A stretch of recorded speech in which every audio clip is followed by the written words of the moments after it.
अस्सलाम वालेकुम व्यूअर्स, मैं इम्तियाज सियाल, आप देख रहे हैं सियाल एस्टेट का YouTube information channel related to real estate. उम्मीद करता हूँ सब दोस्त खैरियत से होंगे। अल्लाह ताला आपको अपनी ज़ुबान में रखे। स्पेशल सलाम मेरे वर्सेस पाकिस्तानी को। आज हम बात करेंगे फेज 10 के ऊपर। काफ़ी बातें होती हैं, हमारी वीकली अपडेट में भी डिस्कस करते हैं, वैसे भी हम बातचीत करते रहते हैं।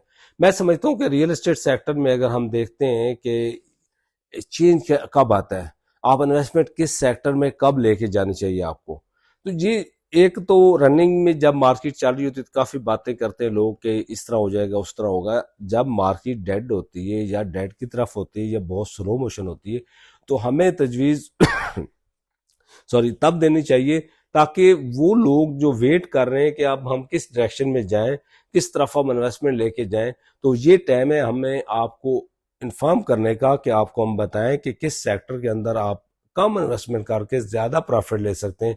इस वक्त अगर हम देखें डीएच लाहौर के अंदर, मैं ओवरऑल बात करता हूँ कि डीएच जितने भी हैं उनमें लाहौर सरफहरिस्त है बिजनेस के हवाले से कि यहाँ पे मार्केट में माशाल्लाह से बहुत बेहतरीन एक्टिविटी होती है। और प्रॉफिट रेशियो अगर कंपेयर करें अदर सिटीज में तो ये लाहौर के साथ आप कंपेयर भी नहीं कर सकते जितना लोगों को प्रॉफिट हुआ है। और डिलीवर हुआ माशा थोड़ा देर में भी होता है लेकिन डिलीवर हो जाता है। और वो जब डिलीवर होता है इतनी प्राइम लोकेशंस होती है, इतनी बेहतरीन डेवलपमेंट होती है कि वो आपको कसर निकल जाती है टाइम की, जो टाइम आपका वेस्ट होता है।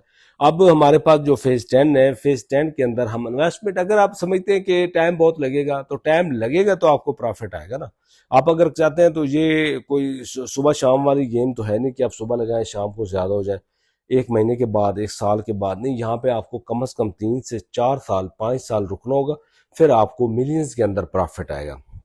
फॉर एग्जाम्पल आप एक जगह पे पैसे लगाते हैं तो आप 2-4 महीने के बाद निकालते हैं, उसमें रिस्पॉन्स नहीं आएगा। 2 साल बाद निकालते हैं, रिस्पॉन्स नहीं। जो रिस्पॉन्स आने का, जो रिटर्न आने का टाइम होता है वो अगर आप स्किप कर जाते हैं। और अक्सर होता यही है यहाँ पे पाकिस्तान के अंदर जो रियल एस्टेट सेक्टर के ऊपर मसाइल है कि लोग अवेयरनेस होते हुए भी डिसीजन गलत लेते हैं। क्योंकि मैं अवेयरनेस इसलिए कह रहा हूँ कि है लोगों को, लोग सरमायाकारी करते हैं, प्रॉफिट लेते हैं, लेकिन वो टाइम स्किप क्यों करते हैं?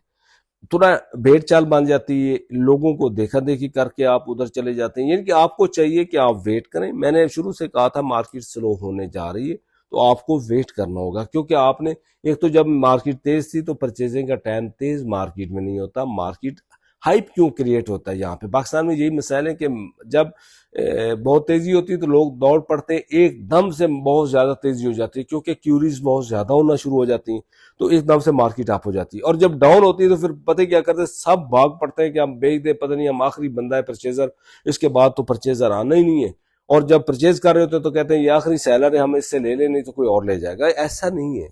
आप वेट करें, वॉच करें, माहौल को देखें, गवर्नमेंट की पॉलिसीज को देखें, फेज की कंडीशंस को देखें कि फेज मिच्योर है, परी मिच्योर है, कंप्लीट हो चुका है, मिच्योर हो चुका है, पोजेशन आ चुका है, नॉन पोजेशन है, ऑन ग्राउंड है, ऑफ ग्राउंड है। ये सारी रियलिटीज होती हैं, ये सारी चीजें हमें देखना होती है रियल एस्टेट सेक्टर में।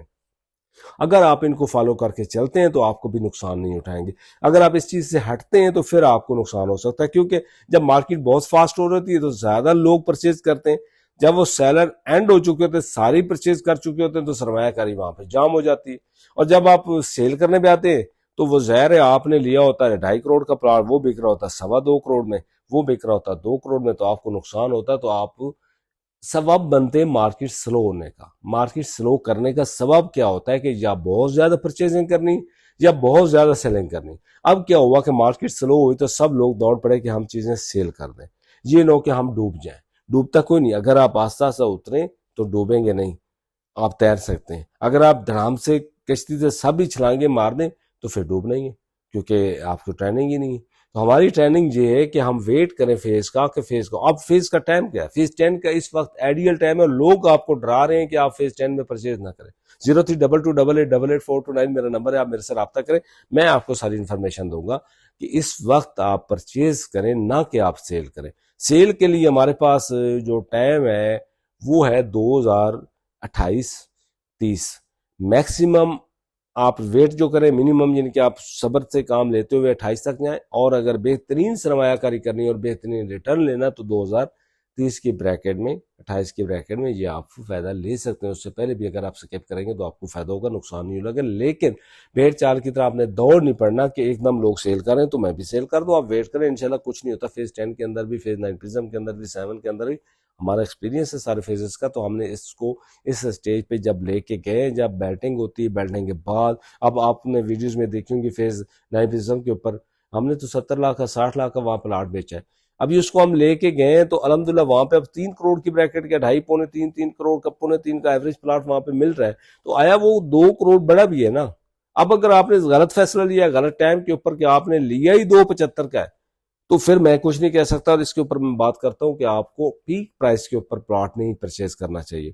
और बाकी काफी दोस्त बातें कर रहे हैं पूरे पाकिस्तान के अंदर रियल एस्टेट सेक्टर के ऊपर। तो मैं कहता हूँ खुशकिस्मती है हमारी और आप लोगों की कि आप लाहौर के अंदर बैठे हैं। उन सोसाइटीज के अंदर लोग तो तरसते हैं। अब इस्लामाबाद में वो प्रोजेक्ट आ गया, पार्क सिटी आया, पहला उन्होंने डिलीवर किया फेज, अब दूसरा फेज है। आप तो डीएचए लाहौर के अंदर बैठे, डीएचए के अंदर माशाल्लाह प्रोजेक्ट्स की उस तरह भरमार नहीं होती, डिलीवरी के साथ भरमार होती है। यानी कि आपको डिलीवर भी कर रहे हैं, लोगों को फैसिलिटीज भी प्रोवाइड कर रहे हैं, डेवलपमेंट भी कर रहे हैं, आबाद कर रहे हैं। और आबादी की रेशियो आप तनासब देख लें लाहौर के अंदर, के लाहौर में डीएचएस के अंदर कितनी आबादी हो चुकी है माशाल्लाह। इतने डिसिप्लिन, खूबसूरत और कवानीन के पाबंद यहाँ पे लोग रह रहे हैं। इतने जबरदस्त माहौल है, इतना जबरदस्त एनवायरमेंट है। हर फेज में आप पहले कहते हैं जंगल है, अब जंगल से पहले तो आप देखते नहीं कि वहां पे है क्या। हम तो वो भी देखते हैं कि बिफोर जब लॉन्च होता है वहां पे क्या क्या होता है। ये डीएचए की मेहनत होती है और वो जब कंप्लीट करके आपको डिलीवर कर रहा होता है, आप फिर भी कहते हैं भी जंगल है। डीएचए में घर बनने में जो टाइम लगता है, उसके बाद आप देख रहे हैं माशाल्लाह फेज 5 में लोग कहते थे डाके पड़ते हैं, हम नहीं जाएंगे। अब फेज 5 पॉपुलर फेज है। फेज 6 में कहते थे कि यार यहाँ पे तो जाने नहीं चाहिए। माशाल्लाह वहां पे देखें कितनी बेहतरीन एनवायरनमेंट हो गई।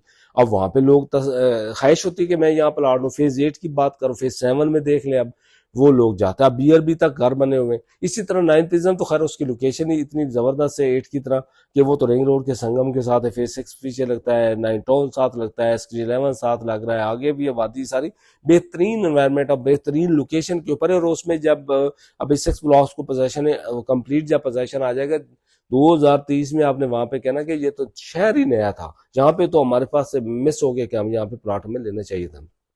इसी तरह फेज 10 के अंदर मैं समझता हूँ कि फेज 10 के अंदर भी आपको चांस है आपके पास, आपको अवेल करना चाहिए। और वहां पे आप 5 मरला, 10 मरला, 1 कनाल, 4 मरला कमर्शियल, 8 मरला कमर्शियल, 2 कनाल की फैल ये परचेज करके रख लें। इंशाल्लाह आपको उसमें काफ़ी फ़ायदा होगा। बाकी कोई भी क्यूरीज होती है, कोई भी मसाइल होते हैं, किसी किस्म की इन्फॉर्मेशन लेनी होती है तो साथ में मेरा नंबर दिया हो तो आप मेरे से रब्ता कर सकते हैं।